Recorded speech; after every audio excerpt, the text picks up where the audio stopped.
What's going on, you guys? Welcome back to another reaction video from Mr. Nightmare. We are gonna react to 3 true school stories.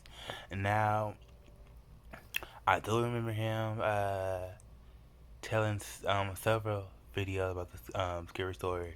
I remember when the man came in, the crazy man, banging on the doors, said, "I'll kill you." I remember when it was school lockdown and it was these 2 boys in the stall, and one of them started laughing.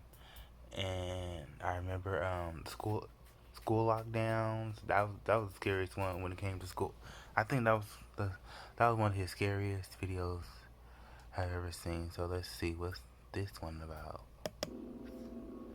It probably won't top the lockdown one, but let's see.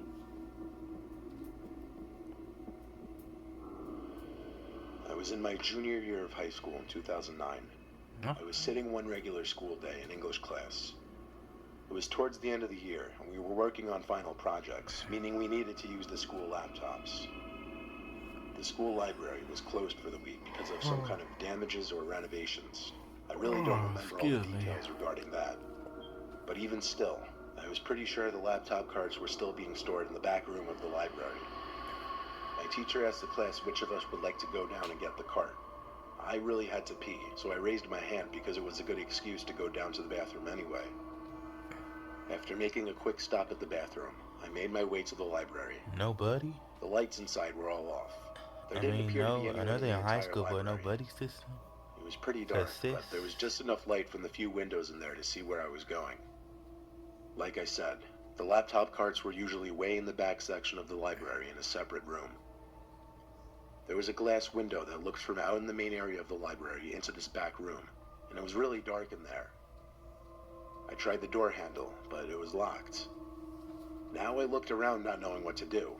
I didn't really want to go back to the classroom to tell my teacher. I looked around the library, hoping there was maybe at least one staff member in there. I did hear something coming from the other corner of the library, actually. Like As I always. walked closer, it sounded like some kind of consistent clicking sound. It was coming from one of the study rooms that classes would sometimes be held in. The door to this room was cracked open, but it was also dark in there. That always happens. As soon as you step in a dark room, There were also windows that you looked hear into the this clicking room, noise. so Obviously instead of they're marching straight in you. there, I tried looking in through the window in the main section of the library. I was like 80% sure I could see someone standing in the back corner of this little room. I pushed the door open a little more and called into the room. My voice echoed a bit. I tried hitting the light switch, but the lights didn't turn on, confirming the power was shut off in the library. I stepped into the room, a bit confused why I didn't get an answer. I wanted to confirm that what I was seeing was a person. It's so hard for me to explain what I was seeing. It literally looked like a humanoid figure from the doorway. Head, torso, and everything. I didn't even have a cell phone back then to use to light up the room. I stepped deeper into this room, but I stopped when I started to become disturbed by what I was seeing. It didn't look like a person anymore. It looked like some kind of thing. Humanoid thing. I was pretty sure he or it or whatever was looking at me. I could make out a face on its head, which was easily twice the size of a normal human head. Man, it's probably a Not to mention display. how tall this thing was. Maybe 7, 8 feet up. Oh It was no. completely still, as was I. And it wasn't until I saw movement in the corner that my heart completely dropped, and I ran out of the room and out of the library. I was breathing heavily, heart racing. A teacher I knew named Miss Carp happened to be walking by in the hall, and I asked her frantically to follow me into the library to see. She asked me in a stern voice why I was even going into the library, given that no one was allowed to enter that week. I told her that I was sent to get the laptops, and maintaining her stern voice, Shouldn't the library she be told open me at all all the laptop times cards were when moved to the presentation school is room. in session? Apparently, I had zoned out when my teacher mentioned this. I told Miss Carp to follow me into the library anyway to show her what I saw. But when she reluctantly followed me there, not only was nothing there in that back room, but the light inside of that room was now working. Miss Carp was annoyed with me, and of course she didn't believe me or just thought I was seeing things. I eventually went back to class with a computer cart from the presentation room, and explained to my teacher that I went to the library by mistake. I never really mentioned what I saw to anyone else for fear of sounding stupid or crazy. I don't know if I believe in ghosts or paranormal shit, but I really have no freaking clue what I could have seen in there. Sure, eyes can play tricks on you, but not like that. I saw something big in the corner of that room. Something not human. Boy, you probably just hallucinating. That's all. Probably just hallucinations. I went to a relatively small commuter college in Delaware. During my freshman year, I had my classes set up horribly. I would get to school at 3 p.m., have a couple classes, then a 2-hour gap before my next class, and I wouldn't leave campus until around 9. I'll admit, in my early years of college, I was kind of antisocial. I could have been trying to meet up with people in the food hall, or joined clubs, or even just went to the library during my breaks. But for my final class, twice a week after my 2-hour gap, I would be in a basement classroom of one of the business halls. This basement only had this and one other classroom, and rarely ever would there be anyone else down there. Commonly, I'd just go straight down there, eat my food in the classroom, then just do homework on my laptop for the remainder of the couple hours. Or even just sit and play games on my phone or watch videos. Yeah, like I said, I was pretty antisocial. Well, one particular day, I felt lazy before class and didn't make myself food, so I had to go to the cafeteria hall to get a sandwich. I sat at a table alone and began eating, but quickly became uncomfortable after realizing I was the only one sitting alone at a table when a majority of everyone else there was sitting with friends.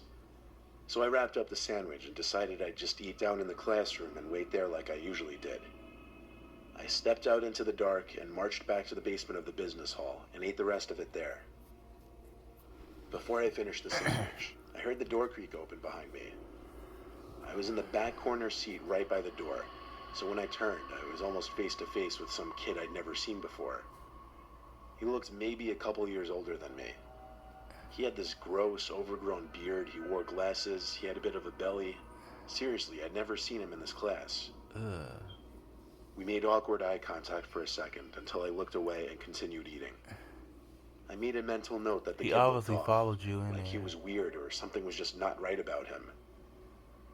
I saw in my peripheral vision the kid sit down in the desk literally right next to mine. I wanted to say so badly, why? Why are you sitting right there?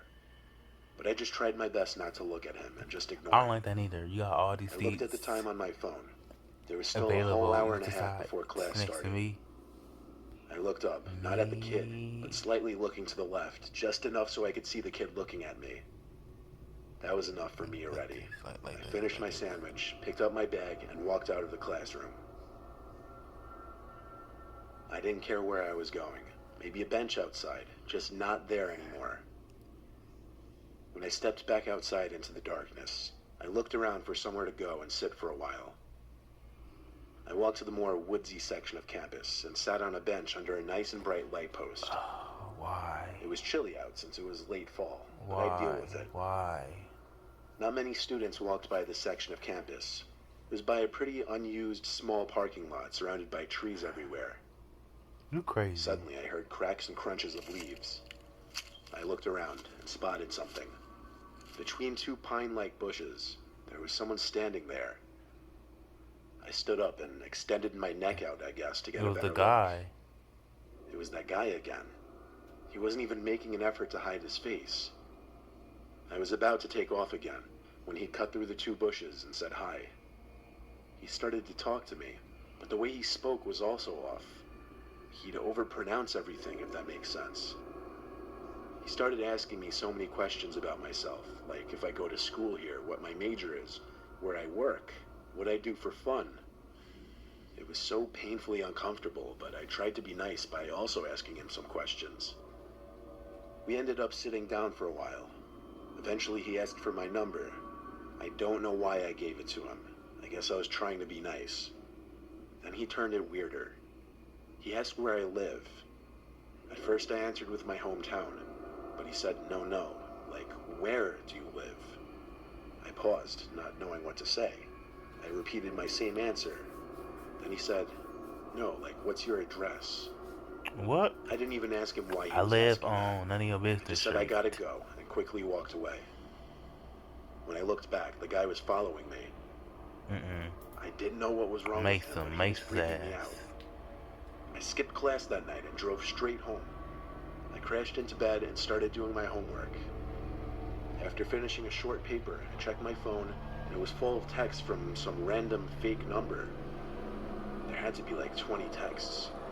They were all from that kid. It started with "Hey." Then he worked down to "You have a nice house." I suddenly felt a pain in my chest area. I replied back, "Go away or I'm calling the police." Then there was a knock at my window. I had the shade down. I couldn't see Oh who it was. God. But along with the knock, I heard a muffled but familiar voice say, "Open the window."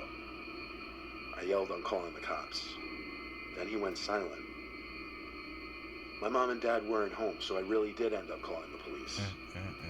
Nothing else happened before the police came. I showed them the texts and explained the whole story. They said, though, that it would be better to see if it continued, since the kid didn't actually make any threats yet. They left, saying call again if he came back to That's the house and harassment to block though. his number. That's stalkerish. The next day, the college sent a text to all students' phones warning about sightings of a dangerous young man seen walking around with a knife. Classes were shut down for the day, and police searched the entire campus. I called to give my story and was asked to give it to the police again. As far as I know, that creepy guy was never caught. I don't know why he was targeting me. I don't know what his motive was. But this is the story about how I was almost murdered in my own home by someone I met at school. Because maybe it was nighttime and you were the only one around, so he decided to get you as target. But that's crazy.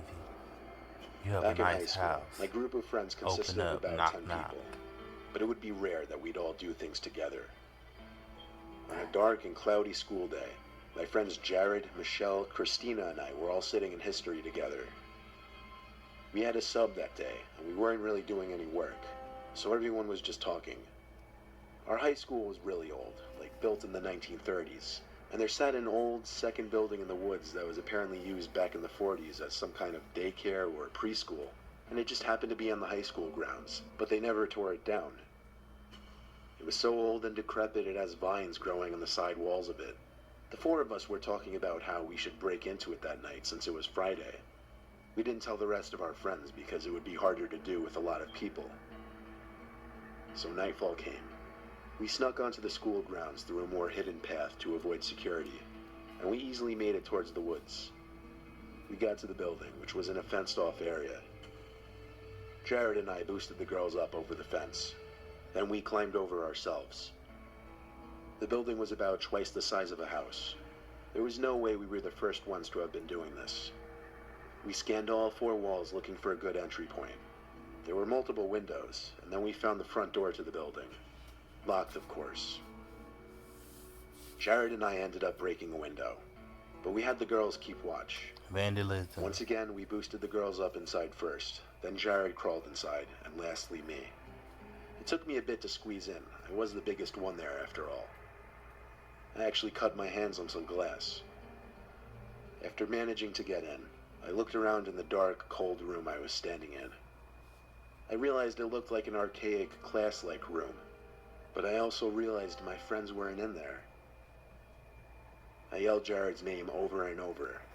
I left the little class-like room and entered a tight, decrepit hallway. There were a bunch of open doors leading to similar classrooms, but now I was more focused on finding my friends. I had no idea why they went ahead of me so quickly. I called their names again and again to no avail.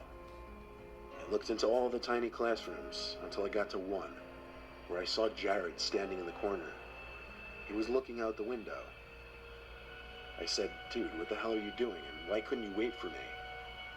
He just turned and looked at me, I guess. I couldn't make eye contact in that darkness. I looked down the hall again and called both girls' names. And with that, I heard someone stepping on something pretty loudly further down the narrow hall. I stepped through the mess of random school objects littered on the floor and got to the last classroom on the Here left. it goes. And the second I looked inside, someone jumped out and screamed in my face. I nearly had a heart attack, but it was Jared. Christina and Michelle came out from behind me, hysterically laughing.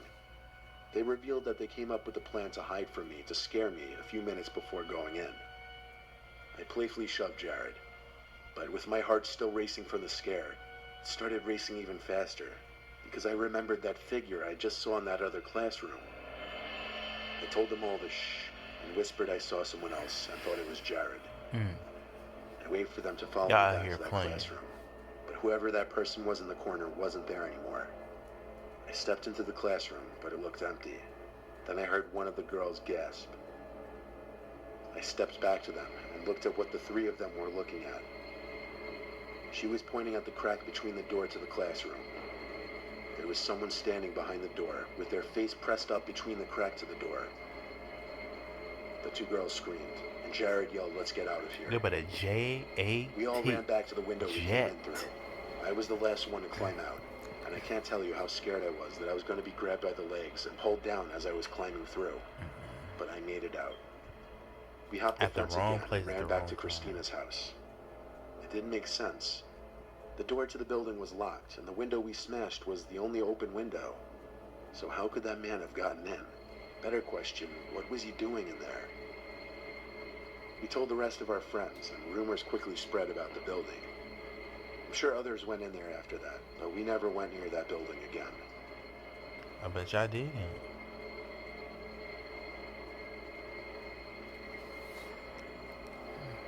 So you guys, I don't think for the first one, I don't really believe it. He, I think he was just seeing stuff. And the second one, stalkerish, get you a taser, some mace, and prepare to attack. On that one, the third one, the wrong place at the wrong time. You can't just go and vandalize an abandoned warehouse. You don't know who's in there. A crazy old man, or not crazy old man, but a psychotic um homeless person. So you guys, you never know. Just be cautious. So thank you guys for tuning in. Subscribe, like, share, all that great stuff. Until next time. Peace.